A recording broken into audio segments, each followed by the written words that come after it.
तुम्हाला वारंवार ॲसिडिटी होते का? छातीत जळजळ, तोंड कडू होणे, डोके दुखणे, मळमळ किंवा अंगात उष्णता जाणवते का? तर कदाचित तुमच्या शरीरात पित्त वाढले असू शकते. आजच्या व्हिडिओमध्ये आपण पाहणार आहोत पित्त वाढण्याची कारणे, लक्षणे आणि पित्त कमी करण्यासाठी सोपे व प्रभावी घरगुती उपाय. पित्त म्हणजे काय?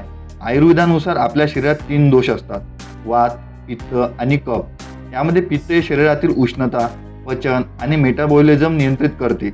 पण जेव्हा पित्त वाढते तेव्हा शरीरातील उष्णता वाढते आणि अनेक त्रास सुरू होतात. पित्त वाढण्याची लक्षणे. पित्त वाढण्याची मुख्य लक्षणे म्हणजे छातीत जळजळ होणे, ॲसिडिटी वाढणे, तोंड कडू होणे, वारंवार ढेकर येणे, डोकेदुखी, अंगात उष्णता, डोक्यात जळजळ होणे, चिडचिडपणा वाढणे, जास्त घाम येणे, तोंड येणे आणि मळमळ होणे. जर ही लक्षणे वारंवार दिसत असतील तर शरीरातील पित्त संतुलित करणे खूप गरजेचे आहे.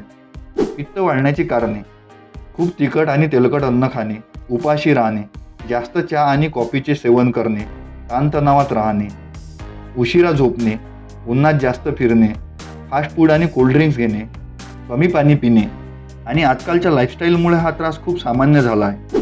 पित्त कमी करण्याचे उपाय: 1. कोमट पाण्याऐवजी थंडसर पाणी. सकाळी उठल्यावर साधं किंवा थंडसर पाणी प्या. यामुळे शरीरातील उष्णता कमी होण्यास मदत होते. उपाय 2. तूप खा. दररोज जेवणात 1 ते 2 चमचे गाईचे तूप घ्या. तूप शरीराला थंडावा देते आणि पित्त शांत करते. उपाय 3. नारळ पाणी. आठवड्यातून 2 ते 4 वेळा नारळ पाणी प्या. हे शरीर डिहायड्रेट ठेवते आणि ॲसिडिटी कमी करते. उपाय 4. बडीशेप आणि खडीसाखर. जेवणानंतर बडीशेप आणि खडीसाखर खाल्ल्याने पचन सुधारते आणि पित्त कमी होते. उपाय 5. आवळा. आवळा हा पित्तासाठी खूप फायदेशीर आहे. तुम्ही आवळा ज्यूस, चूर्ण किंवा कच्चा आवळा खाऊ शकता. उपाय 6. कोरफड रस. सकाळी थोड्या प्रमाणात कोरफडचा रस घेतल्यानंतर ॲसिडिटी आणि उष्णता कमी होण्यास मदत होते. उपाय 7. वेळेवर जेवण. उपाशी राहिल्याने पित्त वाढते, म्हणून वेळेवर आणि हलकं जेवण करा. उपाय 8. तिखट आणि तेलकट पदार्थ टाळा. जास्त मसालेदार, तळलेले पदार्थ आणि जंक फूड कमी करा. उपाय 9. पुरेशी झोप घ्या.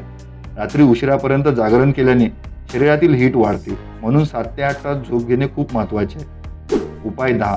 तणाव कमी करा. स्ट्रेसमुळे ॲसिडिटी आणि पित्त वाढते. मेडिटेशन, योगा आणि डीप ब्रीथिंग खूप उपयोगी ठरतात. पित्त कमी करणारे पदार्थ: काकडी, कलिंगड, नारळ पाणी, ताक, आवळा, कोथिंबीर, तूप, डाळिंब, दूध हे सर्व काही पित्त कमी करणारे पदार्थ आहे. कोणते पदार्थ टाळावे? मिरची, गरम मसाले, चायनीज फूड, फास्ट फूड, जास्त चहा, कॉफी, मद्यपान, कोल्ड्रिंक्स. आयुर्वेदामध्ये सांगितले गेलेले आहे की दररोज सकाळी लवकर उठा, योग आणि प्राणायाम करा, भरपूर पाणी प्या आणि शक्यतो शांत आणि पॉझिटिव्ह राहण्याचा प्रयत्न करा. तर हे होते पित्त कमी करण्याचे काही सोपे आणि प्रभावी उपाय. जर तुम्हाला व्हिडिओ उपयोगी वाटला असेल तर व्हिडिओला लाईक करा, शेअर करा आणि अशाच आरोग्यविषयक माहितीसाठी चॅनलला सबस्क्राईब करायला विसरू नका. पुन्हा भेटूया एका नवीन महत्त्वपूर्ण व्हिडिओमध्ये. तोपर्यंत काळजी घ्या आणि निरोगी राहा.